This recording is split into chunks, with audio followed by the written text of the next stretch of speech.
गीता तत्व अमृत अष्टम अध्याय अक्षर ब्रह्म योग। 7वें अध्याय के उपसंहार में अक्षर ब्रह्मा अध्यात्म आधिभूत आदि जानने की बाबत सुनकर अर्जुन को उनके विषय में जानने की उत्सुकता होना स्वाभाविक था।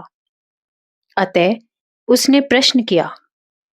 अर्जुन उवाच। अर्जुन ने पूछा, हे पुरुषोत्तम, वह ब्रह्मा क्या है, अध्यात्म क्या है, कर्म क्या है और अधिभूत किसे कहा जाता है? अधिदैव किसे कहते हैं?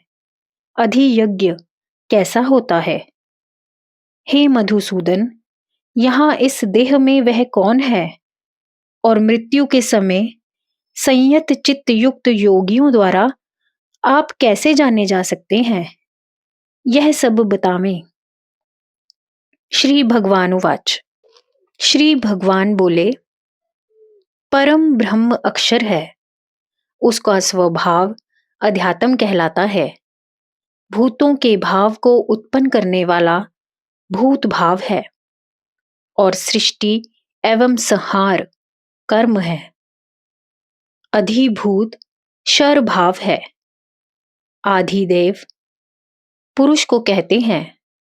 और हे देहधारियों में श्रेष्ठ अर्जुन, यहाँ इस देह में मैं ही अधियज्ञ हूं। अक्षर का अर्थ है जो अब कभी अपने स्वरूप से च्युत नहीं होता, नित्य सदा एक समान रहता है।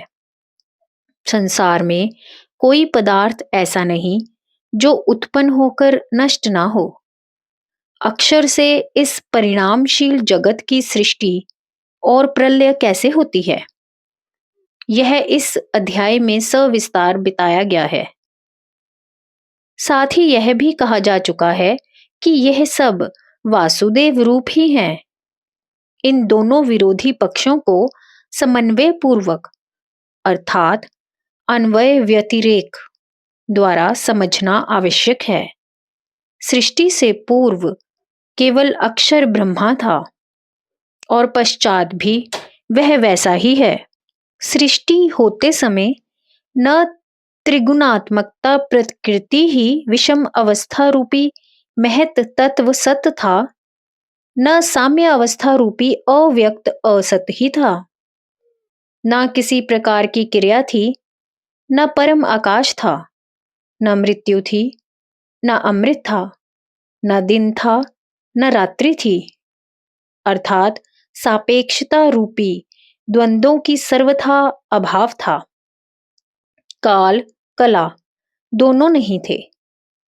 तब ब्रह्मा जड़वत अचेतन तत्व होना चाहिए, ऐसी शंका के उत्तर में वेद भगवान कहते हैं, आनीत अर्थात प्राणीत यानी प्राण युक्त, अवातम यानी बिना वायु के, स्वधेय अपनी महिमा के द्वारा, तत् यानी वह ब्रह्मा एकम यानी अकेला था।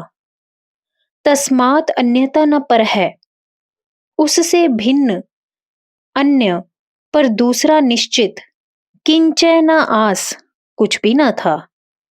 अन्न धातु जीवन के अर्थ में है।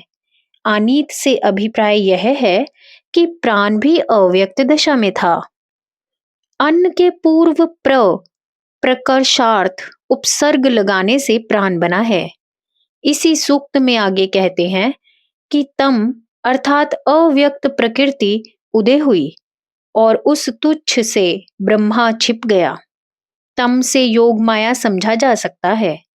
उस योग माया से युक्त उसने तप किया और एक उत्पन्न हुआ, अर्थात पहले अक्षर ब्रह्मा में संख्या का भी अभाव था। योग माया के पर्दे से आच्छादित ब्राह्मी चेतन शक्ति ही अभिव्यक्ति प्रथम सगुण रूप में प्रकट हुई। प्रकट होना ही तप कहा गया है, क्योंकि ब्रह्मा तप द्वारा निर्गुण से सगुण हो गया। चियते का अर्थ फलना फूलना है और यह अध्यात्म भाव है। इस भाव को सच्चिदेकम ब्रह्मा कहकर भी समझाया जाता है। क्योंकि यह आत्मज्ञान प्रधान है। तपसा चियते ब्रह्मा तस्य ज्ञानामयम तपः। उपर्युक्त सूक्त में आगे कहते हैं, कामस्तग्रे समर्थताधि। उसने आगे इच्छा की कि मैं यानी सृष्टि के रूप में अच्छी तरह वर्तमान हूं। यह भूत भाव उदय व कर भाव है। प्रश्नों उपनिषद के 6ठे प्रश्न में कहा गया है। उसने इच्छा की कि ऐसा कौन सा तत्व उत्पन्न करूं जिसके उत्क्रमण से मैं उत्क्रांत हो जाऊं और प्रतिष्ठित होने पर प्रतिष्ठित हूं। यह सोचकर उसने प्राण उत्पन्न किया। सारा जगत प्राण की सृष्टि है। प्राण के प्रतिष्ठित होने से सृष्टि और उसके उत्क्रमण से प्रलय होती है। इसे कर्म कहा गया है। कठोर उपनिषद ने इसी आधार पर कहा है, यह जो कुछ भी सब जगत है वह है। प्राण जब स्पंदन करता है तब प्रकट हो उठता है, अर्थात सब जगत प्राण शक्ति के स्पंदन का परिणाम है। आधुनिक भौतिक विज्ञान भी अब कहने लगा है कि यह जगत किसी चेतन दिव्य शक्ति की लहरों की तरंगों से बना है। सृष्टि का प्रभाव और लय करने के सामर्थ्य को योग कहते हैं। योगो ही प्रभव उपययो। इसीलिए भगवान के सृष्टि स्थिति संहार के सामर्थ्य को योग माया कहा जाता है। योग है समाधि। योगी के समाधिस्थ होने और उत्थान के सामर्थ्य को भी योग कहते हैं, क्योंकि वह अपनी सृष्टि का प्रभाव और अपयय करता है। सृष्टि में अनेक लोक और देवता हैं, जैसे अग्नि, वायु, जल, पृथ्वी। पृथ्वी के अधिदेव जातवेदा, मातृश्वा, वरुण, पृथ्वी माता, सूर्य में सविता, स्वर्ग में इंद्र प्रभृति अपने अपने क्षेत्रों के अधिपति हैं। पुरी में शयन करने वाले को पुरुष कहते हैं और वही अपनी अपनी पुरी का अधिदेवता है। यह अधिदेवत भाव है। भगवान सबका सम्राट है, इसीलिए उसे परम पुरुष पुरुषोत्तम कहते हैं। वह अपने अनेक रूप करके अधियज्ञ रूप से सबके साथ पृथक पृथक भी रहते हैं। भगवान प्रत्येक मनुष्य के यज्ञ तप के भोक्ता भी हैं। द्वासुपर्णा सायुजा सखाया श्रुति में अधियज्ञ रूप का ही वर्णन है। वे सबके अंतरात्मा हैं।